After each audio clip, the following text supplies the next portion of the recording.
नमस्कार. आज आपण एक नवीन केसबद्दल डिस्कस करणार आहे, जी जखम भरून येत नाही किंवा त्याला डायबेटिक वूंड म्हटल्या जाते किंवा दुष्टवर्ण म्हटल्या जाते, की एखादी जखम जर झाली आणि ती भरून येत नसेल खूप काळ, तर त्यामध्ये आयुर्वेदामध्ये खूप छान असे उपचार होतात.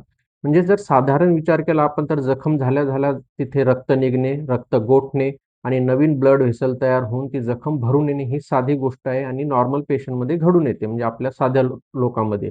पण ज्यावेळेस डायबिटिक वूंड किंवा पेशंटला डायबिटीज असेल, त्यामध्ये अंगात ताकद खूप कमी असेल, अपत्य पाळत असेल किंवा खूप दिवसाच्या रक्तामधील शुगर ही जास्त असेल, जखम भरून येत नसेल, तर त्यामध्ये आयुर्वेदामध्ये खूप छान असा विचार केला जातो. ज्यावेळेस जखम भरून येणे किंवा नवीन उत्पत्ती होणे हे शुक्र धातूचं कार्य आहे आणि एखादी जखम भरून मिटणे किंवा त्यावर पूर्णतः लेपन होणे हे कफ धातूचं कार्य करते. आणि ज्यावेळेस रक्तातली उष्णता वाढते, त्यावेळेस तिथे नवीन रक्त तयार होत नाही किंवा रक्त आले तरी जखम भरून येत नाही. असं एकंदरीत तिथे त्या पेशंटमध्ये घडून येते. पण आयुर्वेदानुसार जर त्याची इम्युनिटी छान वाढवली, शुक्र धातूचं कार्य जर वाढवलं, विकृत कफ जो असतो तो कमी करून कफाची क्वालिटी वाढवली, तर ती जखम लवकर भरून येते. आणि तिथं जाऊन ब्लड व्हेसल जर नवीन तयार करायचे असेल, तर आयुर्वेदानुसार जर त्याला लीच लावल्या, लीच करते काय तर तिथलं दुष्ट रक्त किंवा खराब रक्त हे उष्णतायुक्त रक्त बाहेर काढते.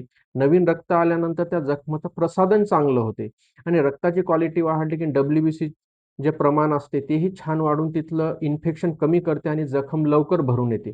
सोबत जर पेशंटने आहार-विहार चांगला पाळला, म्हणजे साधं मुगाचं वरण जास्त खाणे किंवा पथ्यकार आहार खाल्ला, मिठाचं प्रमाण कमी केलं, उष्ण तीक्ष्ण पदार्थाचं सेवन कमी केलं, तर जी डायबिटिक वूंड असते किंवा कोणतीही जखम असते, ती लवकर भरून येते. आताच आमच्याकडे एक असा रुग्ण आला होता, 70-75 वयाचा रुग्ण होता.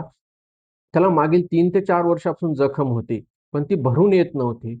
तर आयुर्वेदानुसार आम्ही ट्रीटमेंट केली, तर त्याची 2 ते 3 महिन्यामध्ये पूर्णतः जखम भरून आली.